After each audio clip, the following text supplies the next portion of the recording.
Good afternoon and welcome to the Vincent Budget Update for 2013-14 budget. Thank you all for attending, and I suppose, to be quite honest, the budget last night was certainly not what was widely anticipated by a lot of pundits, including ourselves. I think it was a lot more of an election budget than what it could have otherwise been. So without further ado, we will start to go through some of the details that came out from the budget. So where the revenue is coming from. So essentially this is the income that is raised by the, the government raises the income in lots of different areas, most of which, being about 69%, is actually coming from individual taxpayers. So not from the corporates, not from the GST, but actually individuals themselves. And flowing on from that, there's also company taxes are about 19%, and superannuation is about 2% of the total revenue raised. Indirect taxes, which is essentially the GST, comes down to about 13 or 14% for the GST. And then you have the other indirect taxes, which are about 13% of the revenue. So the revenue isn't really that exciting. As far as the expenditure side of things goes, most of it, as you can see there, is spent on social security and welfare. 35% of the government spending goes into that one area alone. The other big ticket item there, which they all sort of lump in together, is the other purposes, which is essentially 13% of the total expenditure. Interestingly, there's a general purpose intergovernment transactions makes up most of that, and public debt is 3%. Otherwise, $12 billion is spent in interest. That's a scary number within itself. 16% is spent on health, being best part of $65 billion. Education is the next big ticket item there for at almost $30 billion, or 8% of all revenue expenditure. And then general public services, so actually running of the government, at 6%. Defence comes in at about 5%, 5.5%. And then you have another little catch-all, which is all other functions. So essentially all other functions includes immigration, your labour, employment affairs, environment protection, fuel and energy, transportation, public order and safety, that sort of thing, the recreation and culture. So basically that's the other catch-all general account. So that's sort of where the income comes from and where it goes in a bit of a nutshell. Now, interestingly, obviously over the forward projections, most of all of the revenue items are predicted to increase over the next 3 years, over the forward estimates, and most of the expenditure is also expected to increase, not all but most, but obviously because they're looking to be back in a surplus position by the 16-17 budget, what that essentially means is that obviously the revenue is outgrowing the expenditure. Remembering too that that revenue projection is based on what some experts believe is rather aggressive forecasting, particularly on the carbon pricing or carbon trading dollars, as well as just commodity prices generally. So without further ado, I will hand over to Kim Reynolds, our tax consulting partner, to go through and talk about a few more of the tax-specific items that came out in the budget. Okay, hello everybody. As we would have all seen last night, well, for those of you that decided to watch the excitement, there were a number of issues matters that were raised in the budget that don't necessarily have an immediate effect, but more looking at a long-term impact on the way that the government's collecting money and spending money. Now the question's always going to be, particularly in an election year, how much of these changes will actually be legislated and the like, and Brett and I will try to cover off on some of those issues as we go through today.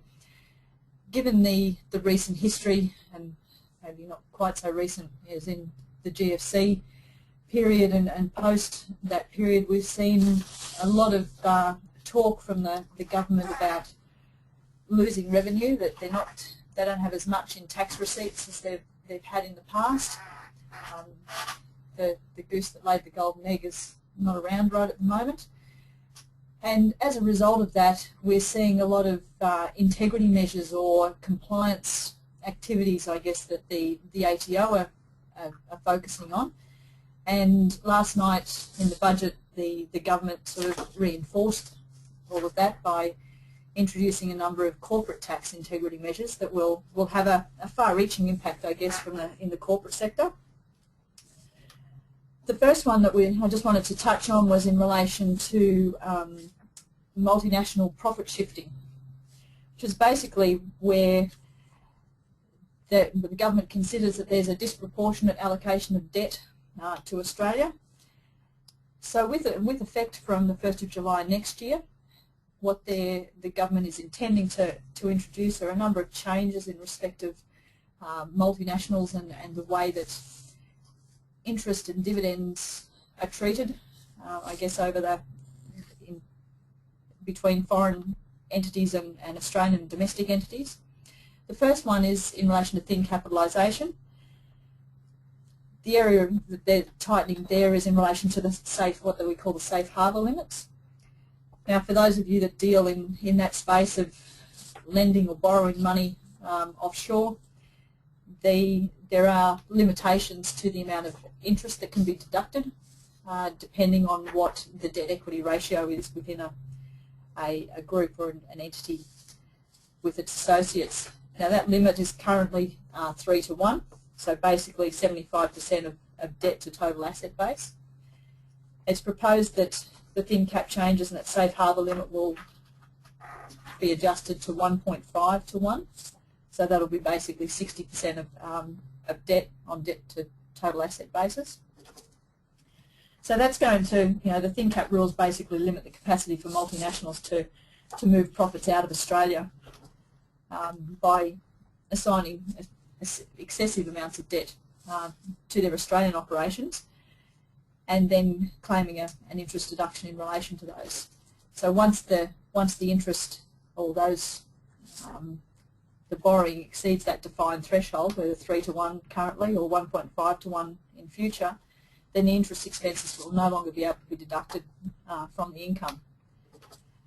And it's important for those of you that don't deal a lot in this space, it's important to remember that it relates to all the debt of the relevant multinational and not just the debt that's borrowed from the foreign related parties. So it can impact on other domestic borrowings that you've got as well. Now the other area that is going to have some changes actually implemented is the exemption for foreign non-portfolio dividend income. Now this was actually announced back in the 2009-10 budget and nothing's actually happened with it. So along with a long list of other things that we've been dealing with over the past few years. But as part of these integrity measures and shoring up the government's corporate tax base, we are going to see some changes to the way that foreign non-portfolio dividends are treated. The exemption will be expanded so that it applies to where an Australian company receives a foreign non-portfolio dividend through an investment in a trust or a partnership, which is something we haven't got to date. And it'll apply to returns on foreign non-portfolio equity interests. So for those of you that are looking at equity versus debt interests, then it's obviously only going to apply to equity interests. They've also announced that the concession that allows a tax deduction to be claimed for interest expenses incurred in deriving certain foreign exempt income is going to be removed. The government's of the view that that concession is being abused, so they will make those changes to stop that perceived abuse. The last point that I just wanted to mention was in relation to the CFC measures. That's the controlled foreign company measures. There's been issues in relation to how controlled foreign companies rules work for quite a few years now. The legislation's essentially been in a state of limbo, and where it makes it difficult to operate in that space when you've got no clear direction as to how the rules are going to change. So the government has said that based on its previous review and also reviews undertaken by the OECD, the remaining reforms that are outstanding for the CFC rules and the attribution rules that were announced in the 2009-10 budget are going to be reconsidered to determine how they should best be implemented in Australia, so that it does accord with what the OECD is looking at as well.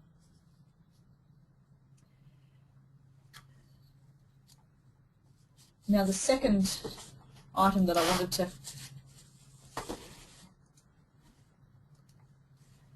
touch on was the changes to Australia's foreign resident CGT regime. Now, basically this applies, we've got situations where foreign residents are required to pay capital gains tax in Australia, and again, another integrity measure in relation to what we call the principal asset test.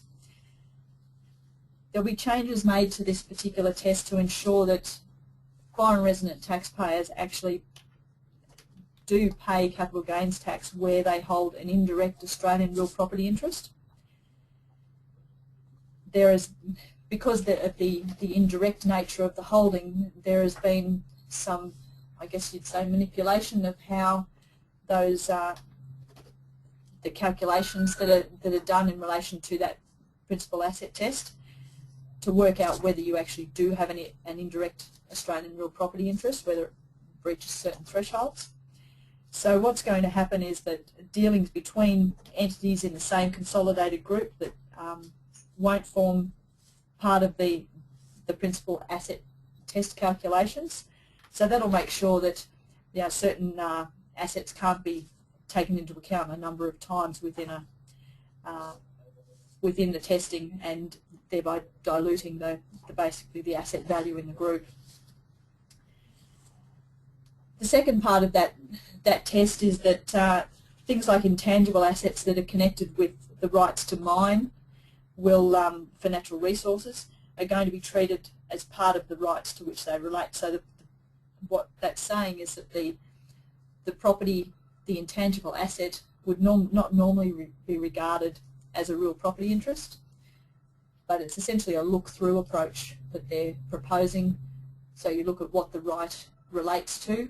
If it relates to something in the land that's real property, then yes, it will be counted and be dealt with under that test in that way. The second point there in relation to the foreign resident withholding tax was something that I guess is consistent with what's been introduced in other jurisdictions, Canada and the US, a couple of examples. What this foreign resident withholding tax proposes, which is supposed to be introduced from the 1st of July 2016, it's basically going to be a 10% non-final withholding tax that will apply to the disposal by foreign residents of particular types of Australian property. The way that it's proposed to operate is that the purchaser will be required to withhold and remit 10% of the proceeds of the sale. And even though it relates to the foreign resident CGT regime, it will apply where a foreign resident disposes of particular property on capital account or on revenue account. So it doesn't necessarily have to be caught by the CGT provisions. It can be a revenue gain that's derived, revenue profit, and as such can be caught. It's important to note that the measure won't apply to residential property transactions under 2.5 mil, and it obviously won't apply to disposals made by Australian residents because they're required to lodge tax returns in Australia and they're taxable on their worldwide income. Foreign residents, however, are a little bit more difficult to to ensure that they comply with their tax obligations here. Now the government's going to introduce a detailed discussion paper at the end of the year in relation to how that will operate, so that will be interesting to see how that all pans out. The next point I want to raise was in relation to what's referred to as dividend washing, which is basically where an investor might sell shares ex-dividend and then immediately buy equivalent shares which still coincidentally carry the right to the dividend. Under these proposed rules, they'll only be entitled to claim one set of franking credits, whereas currently it's possible that you can claim two sets of franking credits in relation to essentially the same parcel of shares. Obviously something that the government frowns upon. I'm not so keen on that.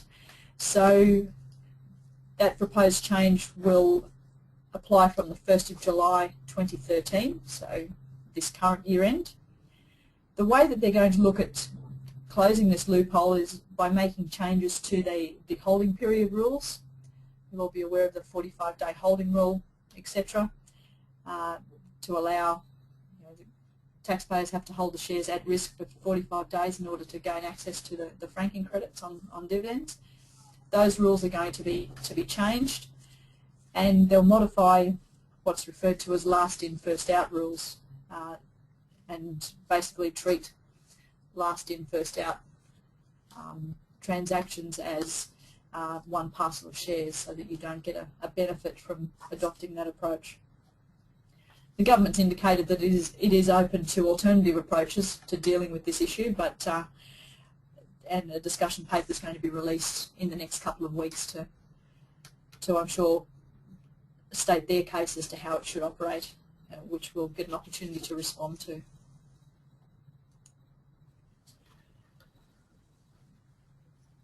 Consolidation loopholes. The Board of Taxation provided a couple of reports in June 2012 and then in April this year that made a number of recommendations as to how the consolidation regime could operate better, and the government has decided to adopt some of those recommendations. So consolidated groups won't be able to claim double deductions essentially for shifting the value of assets between entities within the group. It's essentially value shifting that wouldn't work if the consolidated group didn't exist, but within the group there are some benefits to be obtained, so that loophole will be closed. I've not come across this next one myself, but foreign residents can in some circumstances what they refer to churn assets, so just turn them over between consolidated groups to enable the ultimate owner to claim double deductions, and so that's going to be closed, and there'll be certain deductible liabilities that are not going to be able to be taken into account twice, and has to do with tax cost setting amounts and whether you're in or out of the TOFA regime, etc. So if you're in that space, it's something to keep an eye out for. Those loopholes are supposed to be closed with legislation effective from 1st of July 2014. The government also announced or provided its response to two Board of Taxation reports in relation to consolidations. I won't go through those recommendations and responses, but for those of you dealing with consolidations, it's worth having a look at those, and in the budget summaries. If you're interested, let me know, and I can send something to you to see how they might impact on your clients. Now the last, I guess, corporate tax integrity measure is an increase in ATO compliance checks. Again, it ties into this profit shifting scenario that where the government or the ATO perceives that there is restructuring activity that's going on to facilitate profit shifting opportunities, then they will continue to review those structures to ensure that there's not any avoidance going on, and that the restructure essentially makes commercial sense as opposed to giving rise to tax benefits that might not otherwise exist. For those of you that are involved in the mining sector, one of the announcements last night was that there will be no immediate deduction for mining rights and information. Currently there's an immediate deduction is available for mining rights and information that's acquired. Effective 7:30 p.m. last night, that deduction is no longer available, so that will impact on transactions that occur today onwards. The alternative method of dealing with that now is going to be to depreciate the cost of those mining rights and information over the shorter of 15 years or the effective life of the mine. The effective life of the mine being the life of the mine that, the effective life is essentially the effective life of the mine that the rights or information lead to. If the mine doesn't go for the initially expected time, then an immediate write-off will be available at the point when the mine closes, etc. Now, as I said, it applies from the 7:30 last night, unless there can be an objective demonstration that there was a commitment to the acquisition of the rights and information before that time. I imagine there might be a little bit of activity by the tax office in that area to ensure that nobody's trying to squeeze into the pre-budget announcement period, because it does provide quite a significant benefit for those miners. Medicare and disability care, we've heard a lot about this over the last few weeks. As we've heard prior to the budget, the Medicare levy is going to be increased to 2%, and that extra 0.5% increase is going to be used to fund the Disability Care Australia, which is previously known as the NDIS. This will be effective from the 1st of July 2014. The Medicare levy low-income threshold for families is still going to be increased, so there's no change there as far as the exemptions and low-income thresholds, etc. for the levy. The way that the government proposes to deal with this 0.5% increase in the levy is that they will pay it to a Disability Care Australia fund, and that fund is supposed to be used entirely for disability care. Legislation is being introduced today. Brett and I have been getting a number of emails this morning about all the bills going into Parliament today. There are 11 bills that relate to this particular issue. The reason for that is that an increase in the Medicare levy has an impact across a number of areas. So things like FBT, there's superannuation, excess concessional contributions tax has been tied in there as well, which Brett might talk about a little bit later. TFN withholding tax, family trust distribution tax.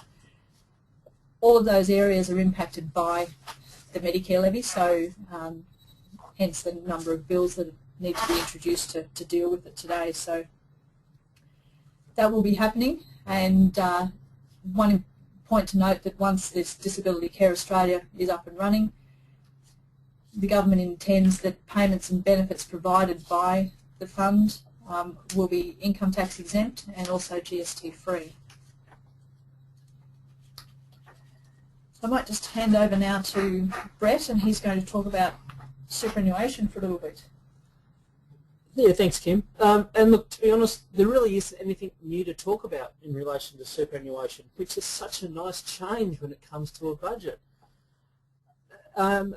And a lot of this is obviously because the government was pressured into a position or into the corner where they felt they had to actually release what they were going to release in the budget early because of the mounting pressure and speculation that was involved in relation to the superannuation or potential for the superannuation changes. So what I thought I would do is just quickly run through those 5 April changes, because some of those are interesting, and as Kim mentioned, with the legislation going through, some of those we've actually already seen draft legislation and so on and so forth. So I'll just touch on those. So almost like in an order of importance, if you like, those 5 April changes. The tax-free pension earnings capped at $100,000.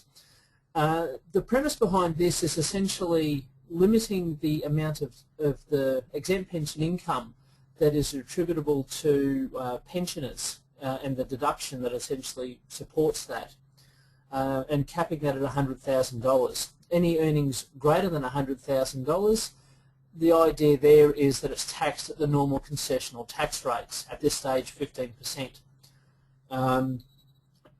Now, from a pure practical point of view, this is a very, very difficult measure to actually introduce, for the simple fact that the super fund is the actual taxpayer, not the individual when you're talking about this particular measure.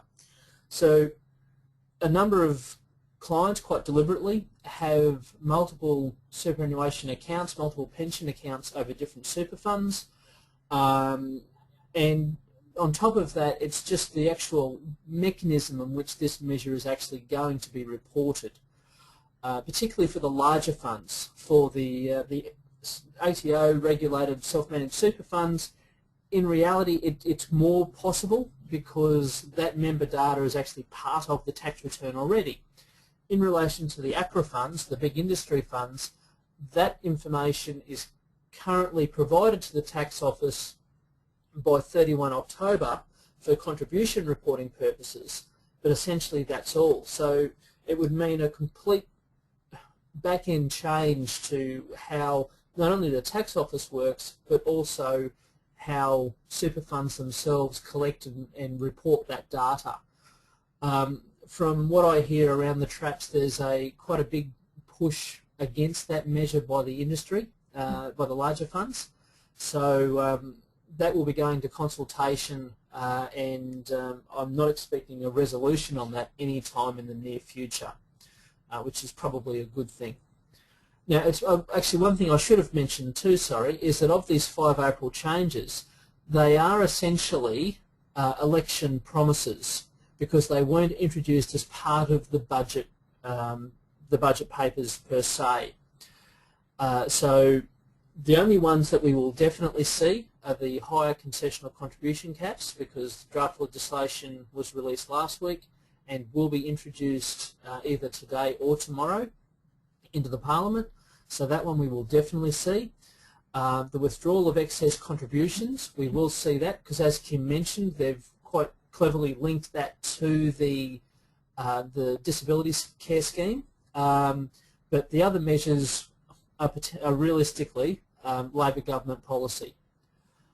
So touching on the high concessional contributions mechanism, what they're actually doing is they're increasing the concessional contribution cap for those over age 60 from 1 July 2013, and then increasing it to $35,000 for those over age 50 from 1 July 2014.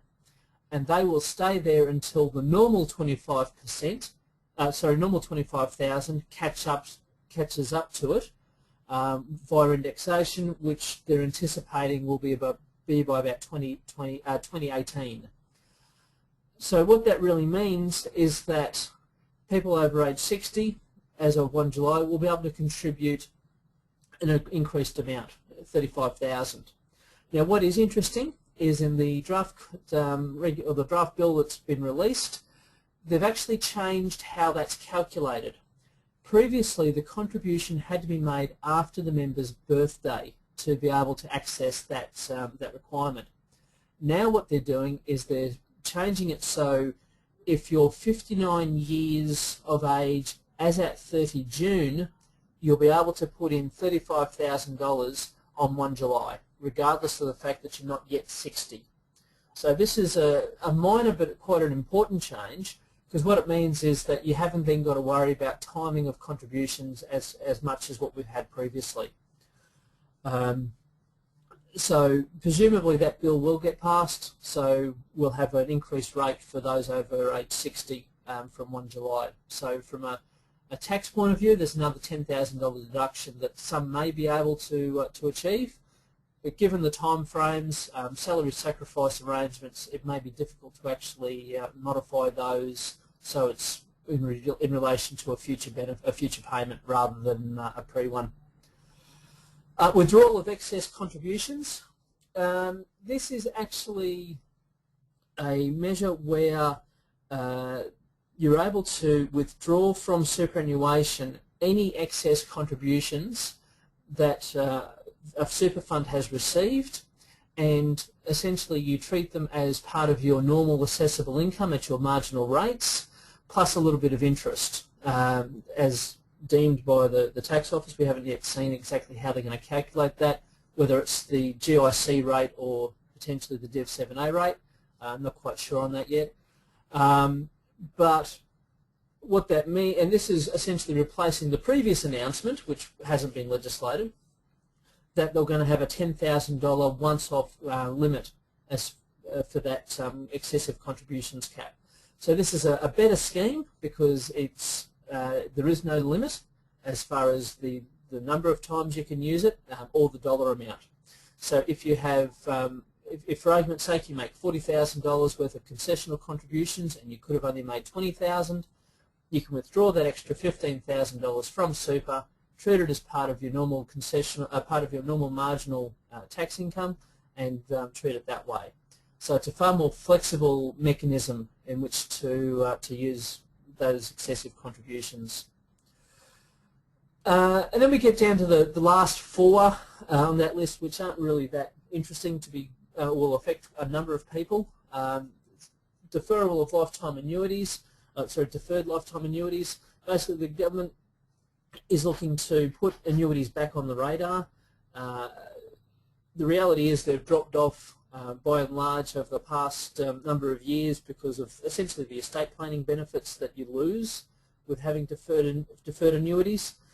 So the industry has asked for more concessions in this regard, and that's basically what they're doing. So that'll be an interesting space to watch over the next 5 years to see the take-up on that. I actually have been dealing with a QUT student who is actually does a fair bit of time in this area, so he's doing quite a bit of analysis on this.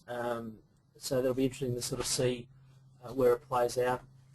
Lost superannuation transfers, they're increasing the amount that the ATO can now claim as part of lost super. It originally went from $1,000 up to $2,000 back in December. They're proposing to increase that to $2,500 and then to $3,000. Now, lost superannuation is essentially in an active superannuation account. Bearing in mind too that on the back of this we have legislation that has been introduced into Parliament and recommended by the Select Committee that it does get passed, that talks about merging of superannuation accounts. So this lost super will essentially, or the way it's designed to work is the merging will occur first, and then if it's still lost, then it will go to the tax office for them to look after and basically data match through Big Brother and the tax file number system to then repatriate it to the correct peoples. Social Security deeming rules, they're relaxing, or they're changing the way in which pensions are assessed for Social Security purposes. It's any existing pensions up until 1 January 2015 will be excluded from this, but any new pensions after 1 January 2015 will essentially be caught up in the same deeming mechanisms as other income.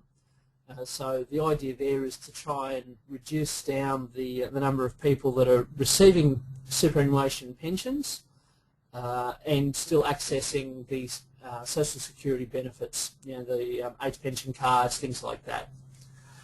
And then finally, the Council of Superannuation Custodians. This is an idea where putting a group of people in charge of the integrity for superannuation. So basically entrusting them that the fairness and the integrity of superannuation is depoliticised, if that's possible, and given to an independent group that then says what you're proposing fits within the the fairness and the integrity mechanisms that superannuation is about, and therefore it should be passed and things like that. So it's an interesting concept. In practice, I don't quite know how well it will work, but once again, time will tell. And I think at least they're trying to do something to take the remove superannuation as a bit of a political football, which it certainly has been over the past few years. So I think we can all look forward to that actually working well and it not being so bantered about as to the changes in the integrity of the system, to give some security and comfort to people actually wanting to contribute to super for their retirement, because after all that is what it is all about. So without that, the only other thing I'll just quickly mention is the 15% contributions tax for those earning over $300,000. So with this measure, if you earn more than $300,000 of adjusted taxable income essentially, then you will pay an additional tax inside your super fund of 15% on those contributions. So this has been linked to the disability care. So presumably the coalition has supported the disability care regime, so they've linked it to that measure to ensure that it does actually get passed through Parliament. So it'll be, no doubt we'll see that from 1 July 2013. And this is something that has been around for a couple of years, and they're finally doing something about it essentially, which is good. We're actually seeing some finalisation to some legislation in super. And with that, I'll hand back over to Kim to go through some more of the tax changes. Okay, thanks, Brett. So as far as personal tax is concerned, there wasn't a lot that really happened last night. I guess one of the announcements was that the tax-free threshold that was supposed to increase from $18,200 to $19,400 on the 1st of July 2015 is going to be deferred. The government made a point of saying that it's not being abolished, that it is only being deferred. The other point to note there is that you can see there that the tax rates are going to remain the same until 2015. We've already got a legislated increase in the second rate from 32.5% to 33% from the 1st of July 2015. It's legislated already, so it will proceed at this stage. Note that on top of that 0.5% there'll be the Medicare levy increase as well, so keep that in mind.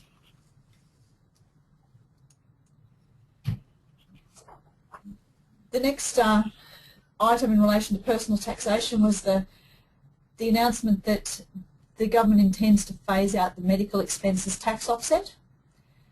This is interesting, I guess. It's the threshold is, to claim the offset has gradually increased over the past few years. But something that I learnt recently was that this offset has essentially been around in some form or another since 1936, back in the time when we didn't really have a nationalised health system. So I guess the perception is that it's outlived its usefulness in the government's eyes, of course. The phasing out of the offset will take place between now and 2019.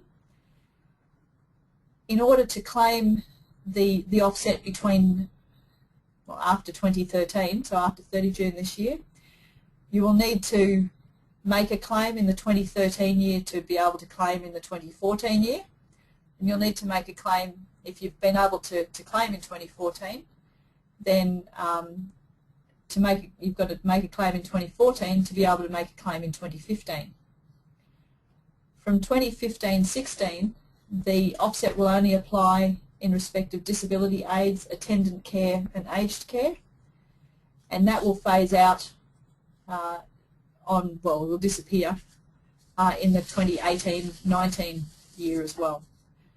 So it's a long-term phase out of the offset, and I guess it's one of the things that we saw last night, that there are not a lot of immediate changes that are happening, but changes that will occur over the next few years. So I guess the thinking is that the economy will be a bit stronger at that point, and some of these changes won't have as big a hit on the individual, or perceived hit on the individual, that the government will see a change from its what's in its pocket.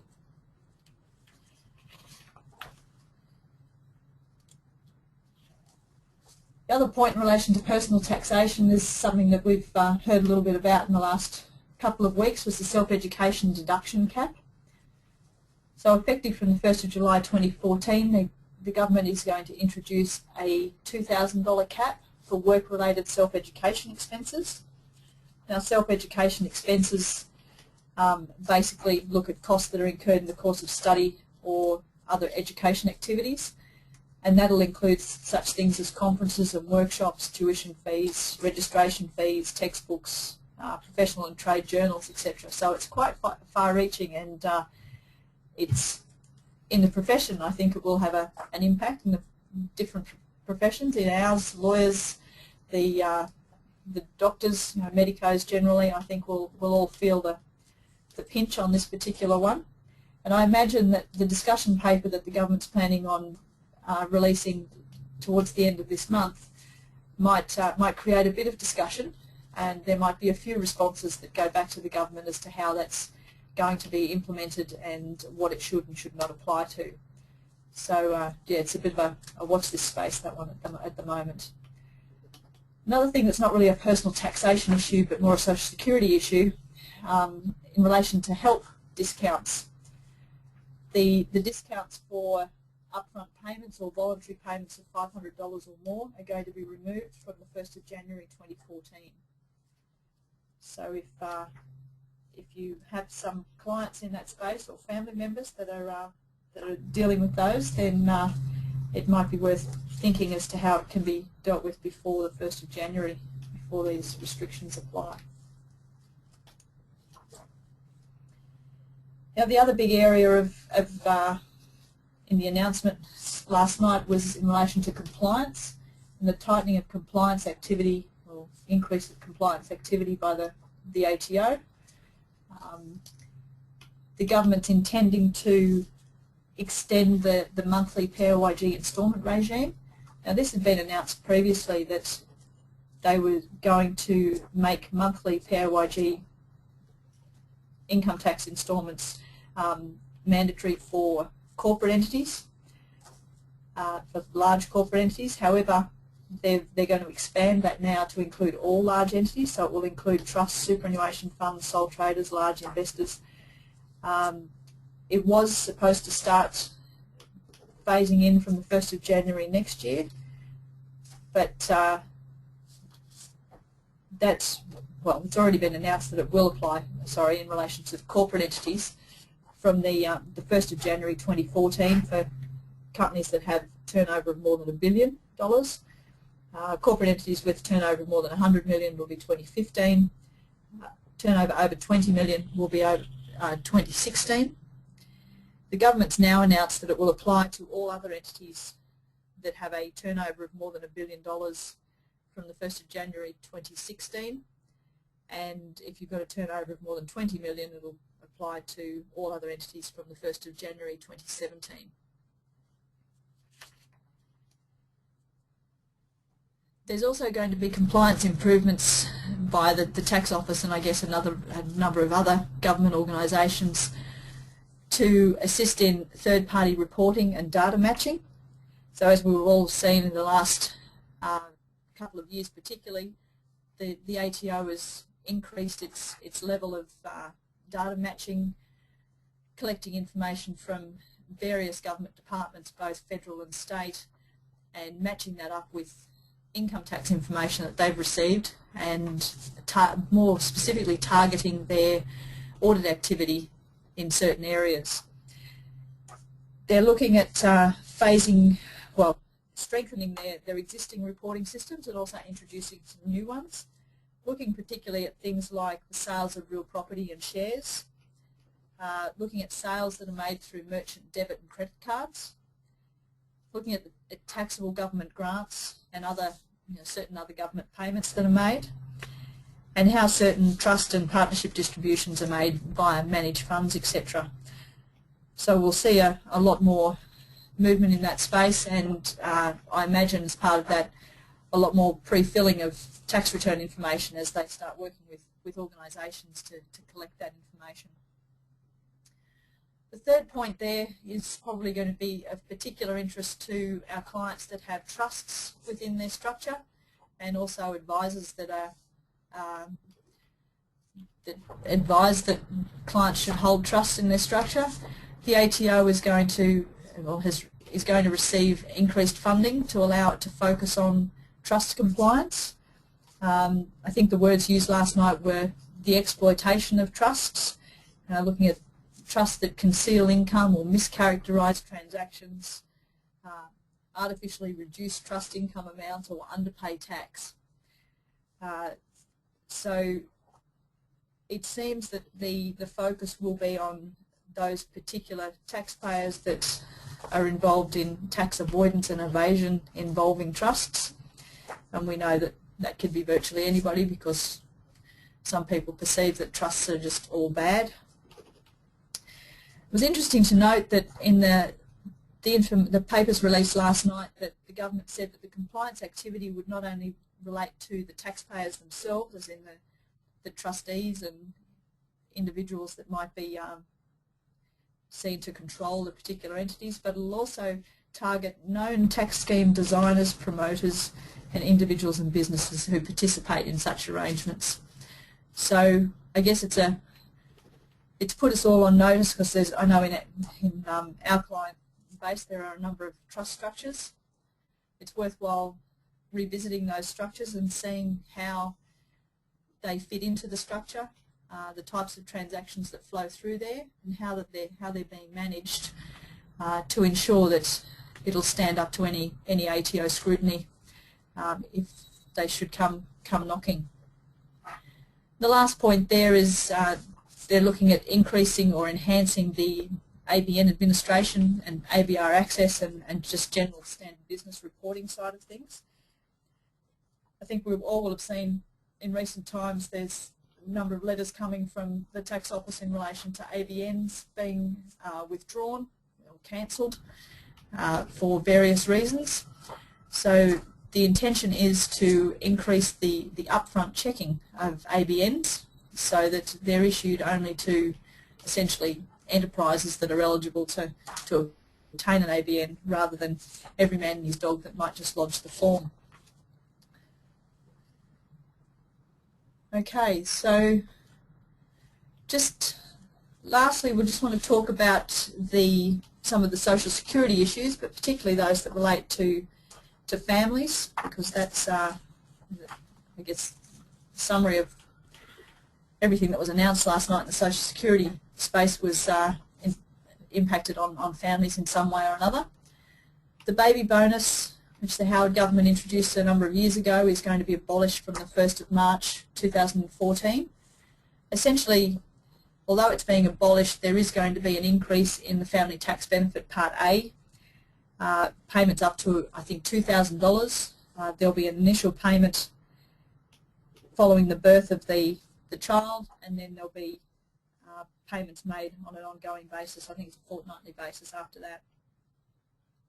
Initial payment of $500, and then the remainder paid in fortnightly instalments over 7 fortnights. If there are parents that take paid parental leave, they won't obviously be eligible for this Family Tax Benefit Part A, but they'll receive the benefit from improved access to this paid parental leave scheme as well. Now, already sitting in Parliament is a reduction in the baby bonus from the 1st of July 2013.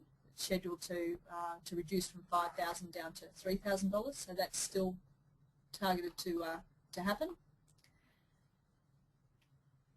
The family payments income threshold indexation has been paused, so they're essentially on hold for extended for 3 years, I think they said last night, at least until 2017. So for Family Tax Benefit Part A, the upper income tax-free area will remain at about $94,500. And sorry, I've just hit the slide. About $94,500 and about $3,500 or $3,800, I think it is, for every additional child. That will stay the same. Family Tax Benefit Part B will remain at $150,000. There have also been changes made to the rules that allow a temporary absence from Australia for families that are receiving payments, Family Tax Benefit Part A, the school kids bonus or paid parental leave. Under the current rules, the period of temporary absence is 3 years, but that's going to be reduced to 1 year from the 1st of July 2014. Now, Australian Defence Force personnel and Australian Federal Police that are stationed overseas will still get access to the 3-year period, not the reduced 1 year.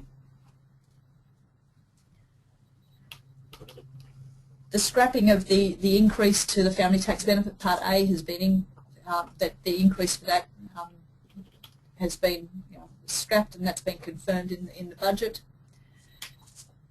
There will be changes to the age of eligibility to receive Family Tax Benefit Part A, and that relates to children aged 16 years and over. That will apply from the 1st of January 2014. And the benefit will only be paid until the end of the calendar year that the child completes school.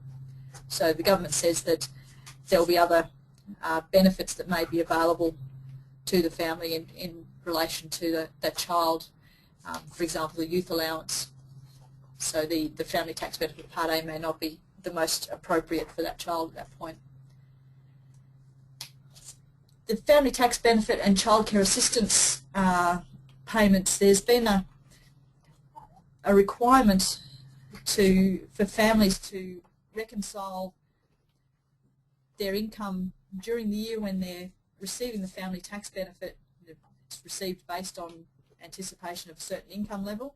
Then at the end of the year, when you lodge your tax return, you might find that your income level is different and may require certain repayments being made to Centrelink in respect of those payments. Now currently, the time period for that income reconciliation has been 2 years. That's going to be pulled back to 1 year. So the government's of the view that that more closely aligns the reconciliation with when your income tax returns are actually due for lodgement anyway. So it's all good in theory, but we know that not everybody lodges their returns in July following the 30 June income year end. So that might we'll see how that plays out. The pensioner concession cards and education supplements for single parents has been changed to make it more accessible in certain circumstances.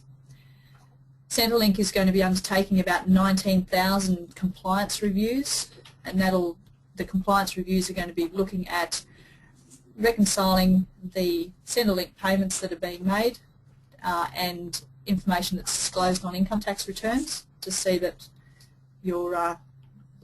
the individuals are actually entitled to the amounts that they're receiving. The last point there is the childcare rebate. I think as again had previously been announced that the indexation's been paused in respect of that rebate. Other measures that have been introduced raised were the means test exemption that's aimed at seniors that are downsizing their family home. Now this seemed to me to be a little bit of a strange one, I guess. The government's going to trial a pilot program that will, where the family home has been owned for at least 25 years and at least 80% of the proceeds up to $200,000 are deposited into a special account, then the funds and the interest will be exempt from pension means testing for up to 10 years, provided that there's been no withdrawals from that account in that period of time. Now, that might be a fairly hard ask for a senior not to touch somewhere up to $200,000 in a bank account at that time in their life. It It's going to be accessible to people that are looking at moving into a retirement village or granny flat, but I noticed that it's not going to be available to people that are moving into residential aged care. So it will have its limitations. Like I said, it is a pilot program, so it's going to be over 4 years, so we'll see how that goes as to whether it's something that the government will continue with. The farm household allowance, which will be introduced effective from the 1st of July 2014, will support families that are in periods of hardship regardless of the source of that hardship, and basically it will provide a payment to being an allowance to the family based on the Newstart allowance rate, and a condition of receiving that allowance will be the completion of certain obligations of the family or the individuals. Those obligations really include things like training or development activities, both on-farm and off-farm. You might be seeking some professional advice as to how to manage their activities better, succession planning, etc. So it may be one of those allowances that might be pretty hard to get hold of, but it's an opportunity there, I guess, for farmers to access certain concessions or certain advice and training, etc., and have the government assist them with meeting those costs. The last point that I really wanted to raise was just the comments last night about the tobacco excise. Normally, every budget we see something happening with either alcohol or tobacco. Tobacco was hit last night. The indexation for the tobacco excise is going to be changed, and that's basically going to be changed to in line with average weekly ordinary times earnings rather than the CPI, and that will commence from the 1st of March 2014. So as people's wages go up, their packets of cigarettes will also go up at the same rate. So something for smokers out there to be aware of. Whoops. Okay, well, thank you everybody for listening in, and I hope you found it of interest and of some use. We've also published our V-Alert with the budget update. I think it was sent out this morning, but it's available on our website for those of you that haven't received or seen your email. If you've got any questions in relation to the announcements last night, if the questions relate to super, please call Brett, because I'll only put you through to Brett. But any other the income tax changes that have been announced, or social security changes, don't hesitate to give me a call, and hopefully we'll see you all soon. Thanks very much. Thank you.